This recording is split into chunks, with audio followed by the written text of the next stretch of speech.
Good afternoon, I'm Susie Nordquist. This is your midday news fix for Wednesday, the 27th of August.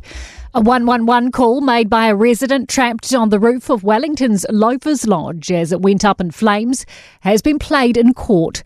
Residents have been giving evidence as the trial of a 50-year-old man accused of 5 counts of murder and 2 of arson continues. Glenn Cross moved into the building in 2019 and lived on the 4th floor. He asked emergency services if those stuck on the roof would be okay as the building became engulfed in flames. Hi, I'm stuck on the roof of Loafers Lodge on Adelaide Road. It's on fire. The number of people coming into New Zealand on the government's new business investor visa could be limited. It will fast-track residency for any foreign investors who put $2 million or more into a Kiwi business.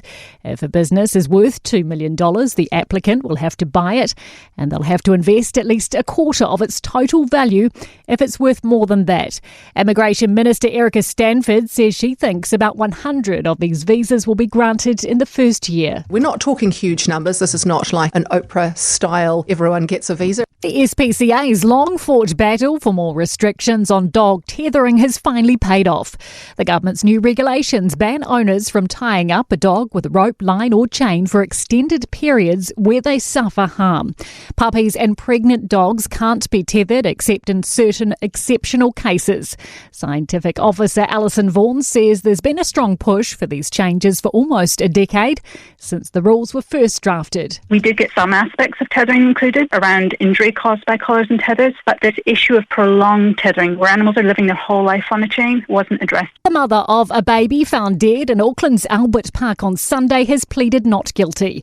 She is charged with concealing the body of a child and was asked to surrender her passport to police. She will now face a jury trial. New Zealand politicians have weighed in as the US Democratic Party faces calls to ditch woke words. US centre-left think tank Third Way is suggesting Democrats should avoid terms like triggering, microaggression and norms. ACT MP Nicole McKee says she comes from a generation where woke words didn't exist. I use real words. They work very, very well, and I think they're words that people can understand. Green Party co-leader Chloe Swarbrick says she's guilty of using this language, but in powerful ways. We're talking about people's ability to have a house, people's access to schooling and to education, to the infrastructure that should work. There is praise for national port safety standards, but recognition that more needs to be done. The standards introduced last year create a set of rules for loading and unloading cargo. Maritime Union National Secretary Carl Findlay says the stats are going in the right direction, but more work is needed, especially around fatigue.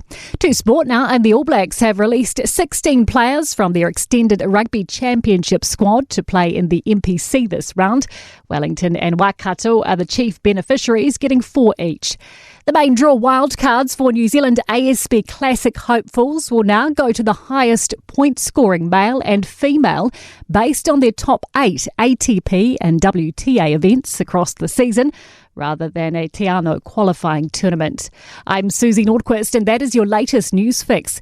We will be back with the next update at 5 p.m. from the Newstalk ZB newsroom.